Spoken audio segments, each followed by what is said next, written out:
Hey, what's happening, YouTubers? We're back with a brand new action figure review, and today we're going to take a look at the Marvel Select Marvel's the Watcher from Diamond Select Toys.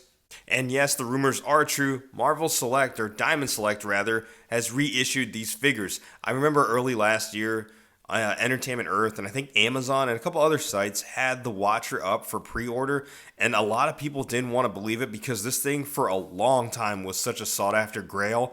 So for anyone on the aftermarket that bought this at the $150 to $200 price point, it's all good. We all been there, but damn, that sucks. But anyways, I got this at my local toy shop called Gateway Comics and Toys in Fredericksburg, Virginia. So if you're ever in the Fredericksburg area, I highly recommend checking them out. They've got a dope selection of action figures and comic books and collectibles in general. And I did do a toy hunting vlog episode on that. So if you want to go and check it out on my channel, you can see what they have in their store. But it's a dope place to go shop at, especially if you're a collector. But anyways, like we always do with our action figure reviews, let's get started with the box art first. So on the front of the box, you see the Marvel Select logo on the top. Marvel's the Watcher right here. I don't know what the hell that is. You see the figure right there. Then on the side of the box, you see the image of the Watcher. Then on the back of the box, you see the full image of the figure and then the base stand that he comes with, and then the comic book artwork of the Watcher.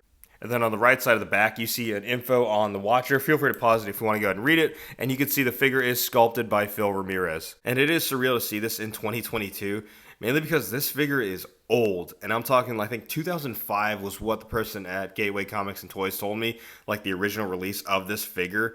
So to see it in 2022 is surreal, but it's awesome because, like I mentioned, it's a sought-after figure that was going for mad bread on the aftermarket, but I was able to pick it up for $34.99. I think that's the average price point you're going to see at your local comic book shops or toy shops that get them in. But anyways, enough about the box art, which, by the way, I've never been a fan of Diamond Select Toys' box art. I just think it's bulky and clunky, and it doesn't really work for every single figure. In this case, it works because the Watcher's a little bit larger figure, but other cases, like a Spider-Man figure, it's just like this big-ass clamshell and like a small figure in there.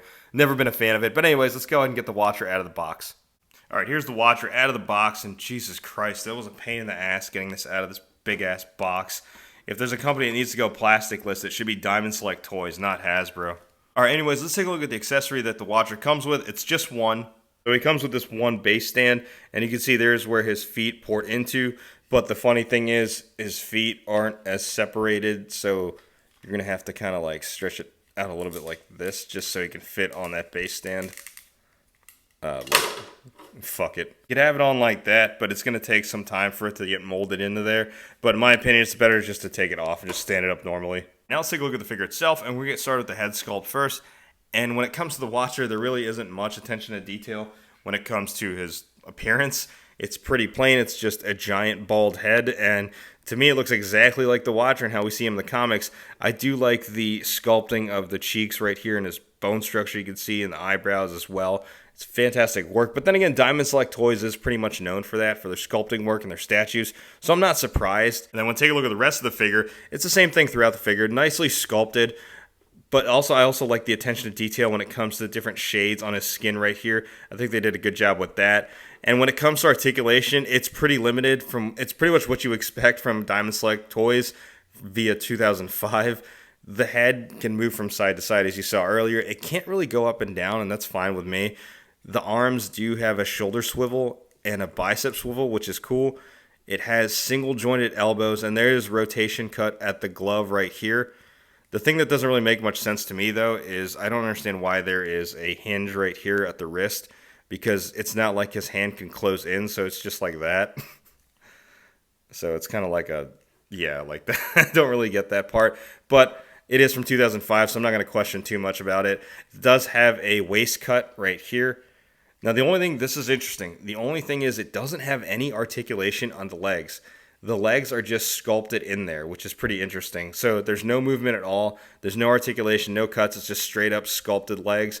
So, like I said, it's better to just stand it up like that than putting out the base plate, because if you take it off this base plate and it's not really molded in there properly and it does warp out, you're going to have trouble standing it up later on. Another thing I do want to point out that I do like, the attention to detail on his cape. You see the different shades right here, like the shaded areas on the cape. And right here in the top, I do like how it's painted blue, but on the inside it's black. It's kind of what we see in the comics. It does have this rubber sash right here, which I don't think it's removable. I wouldn't want to remove it anyways, but it just would look interesting if you can remove this piece just to see what the whole entire outfit looks like without this thing going over. But then again, it wouldn't look like the Watcher, right? All right, now we're going to jump right into size comparisons. And first size comparison, here's the Diamond Select Toys The Watcher next to the Hasbro Marvel Legends Build-A-Figure Watcher from the Disney Plus What If wave. Now, this is interesting because I feel like at some point Hasbro's bound to give us their own version of the Watcher, but for the time being, I think this one scales well with Marvel Legends. It's just two different iterations. Let me know in the comments below which one you prefer, the Disney Plus What If one or the comic book styled one. Next size comparison, here's the Watcher standing next to the Marvel Legends Red Hulk Target exclusive. And if you don't know why I'm doing the size comparison, here's why. It's from one of the stupidest panels in the comic books where basically the Red Hulk knocks the fuck out of the Watcher. And next size comparison, here's the Watcher standing next to some more cosmic characters. We have the Marvel Legends Deluxe Thanos and the Marvel Legends Captain Marvel. So as you can see, he still scales well with the Marvel Legends.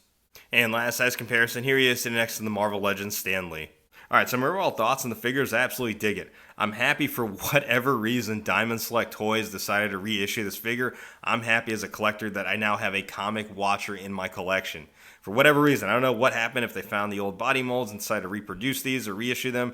I'm happy with it. There's one more I'm hoping they reissue, and that's Mephisto, because apart from this, Mephisto and the Watcher for a while have been considered grails in terms of Marvel Select because we never got that in Marvel Legends form. So here's hoping Mephisto's next. Now, there are some things about this figure that you can see are clearly dated. For example, the legs. They're non-articulated. They're just sculpted, which I understand. It's fine for this character because you don't really need too much posability, but it would have been nice if there was some articulation on the legs.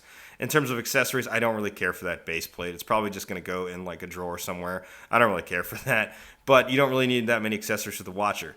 And also for the price point that I paid for it, the $35 price point, which I think is about retail for what you're going to have to pay for this guy if you find him in your local comic book shop or if you order it through Entertainment Earth or Big Bad. I'd imagine they're going to start shipping those out soon once they get them in inventory.